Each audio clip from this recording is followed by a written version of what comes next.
Netflix helped me catch my missing daughter of 4 years. I came home from the grocery store on a Saturday afternoon and did what I always did.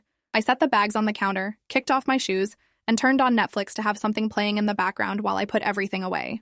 The TV flickered to life, already logged into our family account. That's when I saw it. A profile I didn't recognize. The icon was a generic blue circle, and the name read, Guest. My stomach did a small flip. We'd had issues with account sharing before. My son had given the password to a friend who'd given it to someone else. I'd changed the password 6 months ago and deleted all the extra profiles. This one shouldn't exist. I opened the profile. The continue watching list showed 3 episodes of a reality show I'd never heard of, all watched within the past week. The most recent one had been streaming just 20 minutes ago, paused at the 34-minute mark. I checked the account settings. No new devices had been authorized. No login notifications in my email. Whoever was using this profile had access from before I changed the password, or they'd found another way in. I called my son, David. He answered on the 3rd ring with loud music in the background. Hey Mom, what's up? Did you give our Netflix password to anyone recently? No, you told me not to after last time. Why? There's a profile on our account I don't recognize. It's been active this week. Weird. Maybe Dad made it? Your father barely knows how to work the remote. He didn't make a mystery profile. I don't know what to tell you. Maybe it's a glitch or something. I hung up and stared at the screen. The profile showed viewing history going back 11 days. Always late at night, between 11 p.m. and 3 a.m. Always the same types of shows. Reality TV, true crime documentaries, cooking competitions. The pattern felt deliberate, human, not a glitch. I grabbed my laptop and logged into Netflix from there. The guest profile appeared on my computer too, with the same watch history.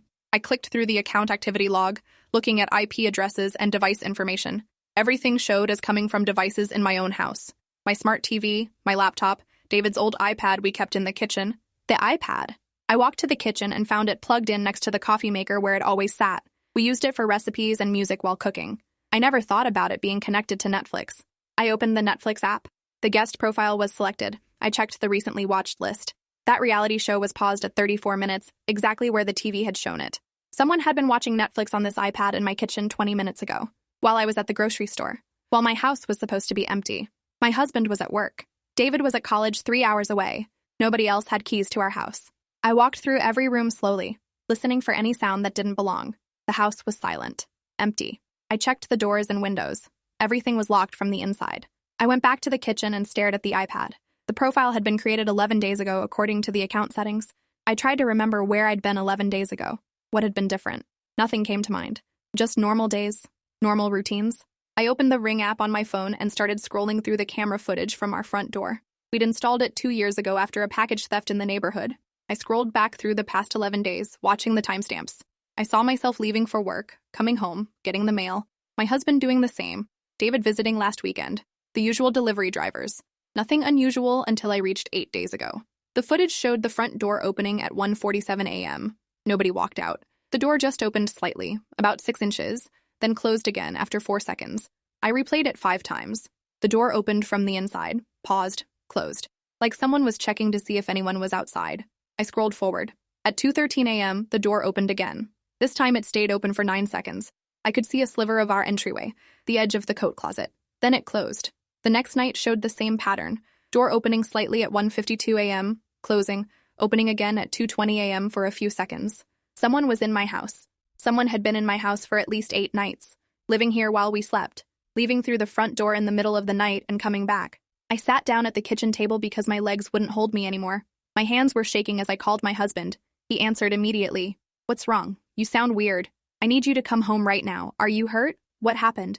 Someone's been in our house, living here. I can see them on the Ring camera. I'm calling the police. I'm 20 minutes away. Don't go anywhere. Stay on the phone with me. I'm fine. Just come home. I hung up and dialed 911. 2 officers arrived within 15 minutes. I showed them the Netflix profile, the iPad, the Ring footage. They searched every room, every closet, the attic, the basement, the garage. They found nothing. No sign of forced entry, no evidence anyone was hiding in the house right now. One of the officers, a woman with dark hair pulled back in a tight bun, sat down across from me at the kitchen table. Ma'am, is there anyone who has access to your home? Anyone who might have kept a key? No, just me, my husband, and our son. What about previous owners? House sitters? Dog walkers? We've lived here for 6 years. We changed the locks when we moved in. We don't have pets. The officer made notes on a small pad. What about your son? Could he have given a key to a friend? David's at college, and he wouldn't do that without telling us. The officer looked at the iPad again, scrolling through the guest profile. This person has very specific viewing habits. Always late at night. Always while you're presumably asleep. They're comfortable here. They know your schedule. Her words made my skin crawl. My husband arrived while the officers were still there. He listened to everything, his face getting paler with each detail. The officers said they'd file a report and increase patrols in our neighborhood. They recommended we change our locks immediately and consider installing more cameras inside the house. After they left, my husband and I sat in the living room, not saying anything for a long time. Finally, he spoke. Maybe it's someone who had access before we bought the place. Maybe they kept a key. We changed the lock 6 years ago. Then I don't know. Maybe they found a way in through a window or something. The officers checked everything. No forced entry. We sat in silence again. I couldn't stop thinking about those nights. Someone moving through our house while we slept upstairs. Someone sitting in our kitchen watching Netflix on our iPad. Someone opening our front door at 2 a.m. to check if the coast was clear. That night, neither of us slept. We kept the bedroom door locked and took turns staying awake to listen for sounds. The house settled and creaked like it always did, but every noise felt threatening. Every shadow looked wrong. At 1:30 a.m., I crept downstairs with my phone flashlight and checked the iPad. The guest profile showed no new activity. I sat at the kitchen table in the dark and waited. Nothing happened. The next morning, we had new locks installed on every door. We added cameras in the kitchen, living room, and both hallways. The technician who installed them asked if we'd had a break-in. We told him yes, even though nothing had been taken. Even though the only evidence was Netflix activity and ring footage of our own door opening from the inside. That afternoon, I couldn't focus on anything. I kept checking the camera feeds on my phone every few minutes. The house stayed empty, except for me. At 3 p.m., I opened the Netflix app again and looked at the guest profile. No new activity since the day before when it had been paused at 34 minutes. I clicked on the account settings and hovered my cursor over the delete profile button. Then I stopped. If I deleted it, I'd lose the ability to track if this person came back. I left it active and added a password requirement for profile switching instead. Now they'd need to enter a PIN to access the guest profile. If they tried and failed, I'd know someone was still attempting to use it. 3 days passed with no activity. No unexplained door openings on the Ring camera. No movement on the new interior cameras. No attempts to access the guest profile. My husband suggested maybe whoever it was had gotten scared off when they realized we'd noticed. Maybe they saw the new cameras or the locksmith's truck and decided it wasn't safe anymore. I wanted to believe him. On the 4th night, I was lying in bed scrolling through my phone when I got a notification from Netflix. Someone was watching. I opened the app. The guest profile was streaming a true crime documentary. Started 3 minutes ago. I jumped out of bed and grabbed my husband's arm. He woke up confused and groggy until I showed him my phone. We both ran downstairs, turning on every light as we went. The living room was empty. The kitchen was empty. I checked the iPad. The screen was black. I tapped it, and it showed the home screen, not Netflix. I pulled up the new camera feeds on my phone. All of them showed empty rooms with timestamp from the past 30 seconds. Nobody was in our house, but someone was watching Netflix on our account right now. My husband looked over my shoulder at my phone where the Netflix app still showed the guest profile streaming. How is this possible? They're not in the house. I checked the account activity log on my laptop. The current session showed it was streaming from a device listed as David's iPad. But David's iPad was right here on our kitchen counter. Screen dark, not connected to anything.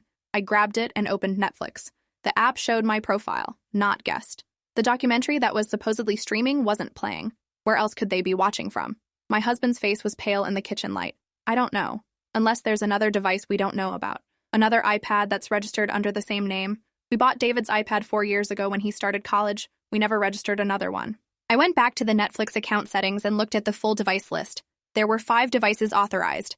Our smart TV, my laptop, my phone, my husband's phone, and 1 iPad listed as David's iPad.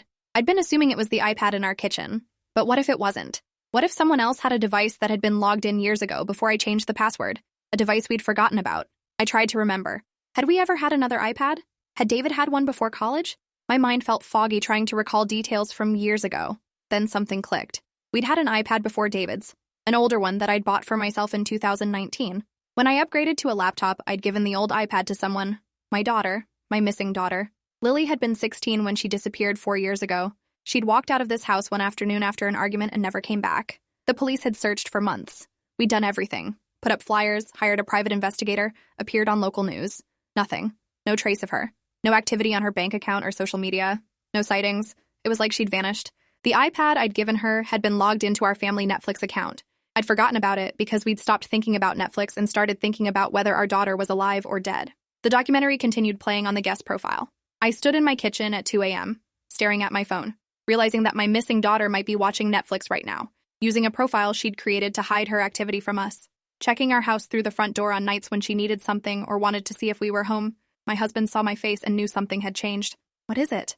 I think it's Lily. I think she's been here. I think she's the one watching. He stared at me. That's impossible. She's been gone for 4 years. I never deleted her iPad from our account. The device that's streaming right now, it could be hers. The old one I gave her before she left. Why would she create a guest profile? Why wouldn't she just use her own? Maybe she didn't want us to know it was her. Maybe she was afraid we'd track her down or try to find her. His expression shifted from disbelief to something else. Hope, maybe, or fear. How do we know for sure? I opened the Netflix app and went to the guest profile settings. There was an option to manage devices for that specific profile. I clicked it. The device currently streaming was listed with a unique identifier code and the name David's iPad, but the model number showed it was an iPad Air 2. David's iPad was a Pro, the one in our kitchen. The device that was streaming was the old one, Lily's. I sat down at the table because my legs couldn't hold me anymore. My daughter had been watching Netflix on our account for 11 days. She'd been in our house at least 8 nights ago, opening the front door in the middle of the night. She was somewhere close enough to access our account, close enough to visit. My husband paced the kitchen. If it's really her, why hasn't she contacted us? Why is she sneaking around instead of just coming home? I don't know. Maybe she's scared. Maybe she's not ready. Maybe something happened that makes her afraid to come back. What do we do? Do we try to message her through Netflix somehow? Can we do that? I don't think Netflix has a messaging feature, but we can use the profile itself. We can add something to the name or the watch list, something only she would understand. I grabbed my laptop and logged into Netflix. I navigated to the guest profile and clicked edit. The name field showed guest. I deleted it and typed, Lily, we love you. Please come home. Mom and Dad. I saved the change and refreshed the page. The profile now displayed our message instead of guest. The documentary was still streaming. We waited. The documentary played for another 12 minutes, then stopped. The profile went inactive. I checked every few minutes for the next hour, but nothing changed. No response. No new activity. Just our message sitting there in the profile name. At 4 a.m., we finally went back to bed, though neither of us slept. The next morning, I checked Netflix before I even got out of bed. The profile name had been changed. It now read, I can't. I'm sorry. My hands were shaking as I showed my husband. She responded. She saw it. It's really her. She's alive. But she's not coming home. Why? What happened? What's keeping her away? I changed the profile name again. Whatever it is, we can work through it. Just tell us where you are. I watched the profile for the next 3 hours. No response. No activity. I had to leave for work, but I couldn't focus on anything. I kept my phone on my desk, refreshing Netflix every few minutes. At 2:30 p.m., the profile name changed again. You wouldn't understand. It's better this way. I immediately typed back through the laptop at my office. Try us. Nothing matters except you being safe. Please. The response came faster this time. I'm safe. I just can't be your daughter anymore. The words felt like a punch to the chest. I called my husband and read him the messages. His voice broke when he spoke. What does that mean? She can't be our daughter? What happened to her? I don't know, but we need to figure out how to get her to talk to us. We need to keep the conversation going. He agreed.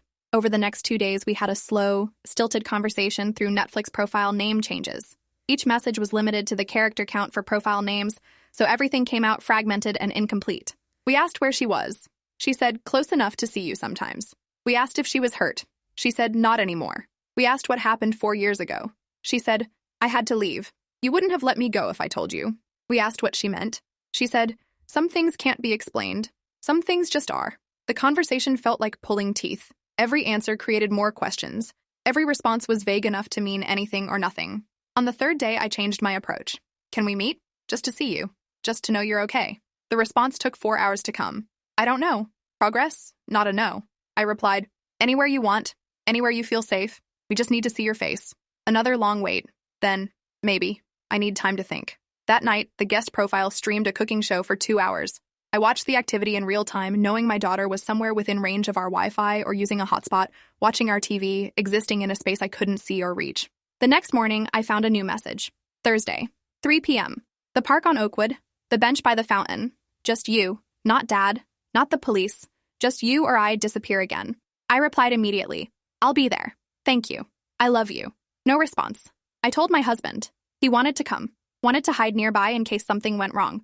Wanted to call the police to have them stationed around the park. I refused. If Lily saw anyone else, she'd run. We'd lose her again. He reluctantly agreed to stay home. The next 3 days were the longest of my life. I kept checking the guest profile obsessively. She watched Netflix every night, always late, always the same types of shows. I wanted to message her again, to confirm she was still planning to meet me, but I was afraid of pushing too hard and scaring her off. On Wednesday night, a new message appeared. Don't try to follow me after. Don't try to find where I go. I'll only do this once. I responded, I promise. I just want to see you. Thursday afternoon, I arrived at the park at 2:45 p.m. The bench by the fountain was empty. I sat down and waited. At exactly 3 p.m., I saw her walking across the grass from the parking lot. She looked different. Older, obviously, but also thinner. Her hair cut short and dyed dark instead of the long blonde she'd had at 16. She wore jeans and an oversized hoodie despite the warm weather. She stopped about 10 feet away from the bench. I stood up. Neither of us moved for what felt like an hour, but was probably only 10 seconds. Lily. She nodded slightly. Hey, Mom. Her voice was the same. That's what broke me. I started crying before I could stop myself. She stayed where she was, not coming closer. I'm not coming back. I know. I saw your message. I just needed to see you. Needed to know you were alive and okay. I'm alive. I'm okay. Where have you been? Living different places. Figuring things out. What happened? Why did you leave? She looked away, focusing on the fountain. I can't explain it in a way you'd accept. Try me, please. She was quiet for a long time. When she finally spoke, her voice was barely above a whisper. Do you remember that argument we had the day I left? About college and my future and all your expectations? I nodded. You wanted me to apply to medical school. You had my whole life planned out. Yeah. She looked back at me. That wasn't the real reason I left. Then what was? She shoved her hands into her hoodie pockets. I was drowning in your house, in your life, in the person you wanted me to be. I couldn't breathe anymore. I couldn't exist as that version of myself. So, I left. You could have talked to us. We could have worked something out. No, we couldn't have. Because you would have convinced me to stay. You would have made it make sense in some logical way. You would have fixed it without actually fixing anything. I wiped my face with my sleeve. So you just vanished? You let us think you were dead? You let us search for you for months? She flinched.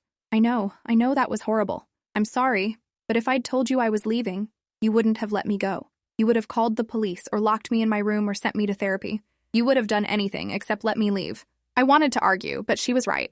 I would have done all of those things. I wouldn't have let my 16-year-old daughter walk away into nothing. Where did you go? Friends' places at first? Then shelters? Then I got a job and found a room to rent. I've been moving around, working odd jobs, staying under the radar. You're 20 years old. You should be in college. You should be building a future. This is my future. This is the life I chose. Living alone, working odd jobs, hiding from your family? Yes, because it's mine. Because I'm making my own choices, not following someone else's script. I sat back down on the bench. She stayed standing. Did we really make you that miserable? It wasn't about misery. It was about suffocation. It was about being trapped in a life that wasn't mine. What about now? Are you happy? She thought about it. I'm figuring it out. Some days are good. Some days are hard. But they're my days. They're my choices. That's what matters. Can I see you again? After this? She shook her head. I don't think that's a good idea. Why not? Because seeing you makes this harder. Because I spent 4 years building a life separate from you. And coming back even for an hour, tears at that. I felt tears starting again. You're my daughter. I love you. I need to know you're okay. I know. I love you too. But love doesn't mean we have to be in each other's lives. That doesn't make sense. It makes perfect sense. You just don't want to accept it. The fountain behind us splashed water in rhythmic patterns. People walked past on the path, oblivious to the conversation happening on the bench. I tried to think of something to say that would make her stay, make her change her mind, make her come home. Nothing came. She checked her phone. I need to go. Wait, please. Just a few more minutes. I already stayed longer than I should have. Can I at least have your number? Some way to contact you? She hesitated, then pulled out her phone. I'll text you from a number I don't use much. Don't try to trace it or find me through it. I just want to talk sometimes. I promise. My phone buzzed a moment later with a message from an unknown number. This is Lily. I saved it immediately. She put her phone away and looked at me one more time. Thank you for not bringing Dad or the police. I kept my promise. I know. That means something. She started walking backward toward the parking lot. I stayed on the bench and watched her go. She didn't look back. She reached a blue sedan, got in, and drove away. I sat there until the sun started setting, replaying every word of our conversation. When I got home, my husband was waiting in the living room. He stood up the moment I walked in. Well, I saw her. She's alive. She's okay. Is she coming home? Number. Why not? She doesn't want to. She's building her own life. She doesn't want us in it. His face crumpled. I told him everything. The conversation, her reasons, her refusal to come back. We held each other and cried for the daughter who was alive, but had chosen to stay lost.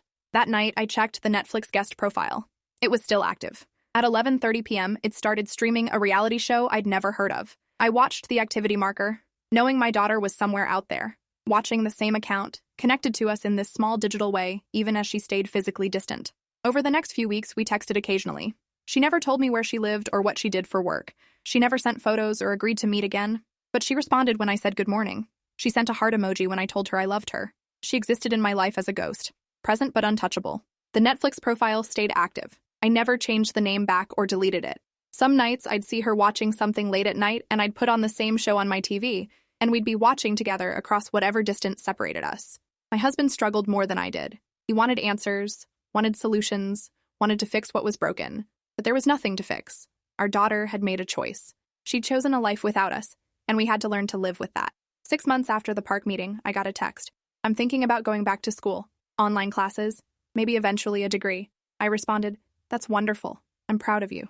Thanks, Mom. It was the first time she'd called me Mom in a text. Small progress, but progress nonetheless. The guest profile continued to show activity, always late at night, always the same types of shows. A constant reminder that somewhere out there, my daughter was alive, was watching, was thinking of us even if she wouldn't come home. I learned to find peace in that. It wasn't what I wanted, but it was what I had. Some nights, I still cried. Some nights, my husband and I talked about what we could have done differently. But mostly we learned to accept that love doesn't always look the way we expect it to. Sometimes it looks like a Netflix profile. Sometimes it looks like occasional text messages. Sometimes it looks like watching the same show at the same time, separated by distance but connected by something as simple as a shared account. Netflix had helped me find my missing daughter. Not in the way I'd imagined. Not with a happy reunion and a return home, but with proof of life, proof of presence, proof that she was out there making her own choices and living her own days. It wasn't enough, but somehow it had to be.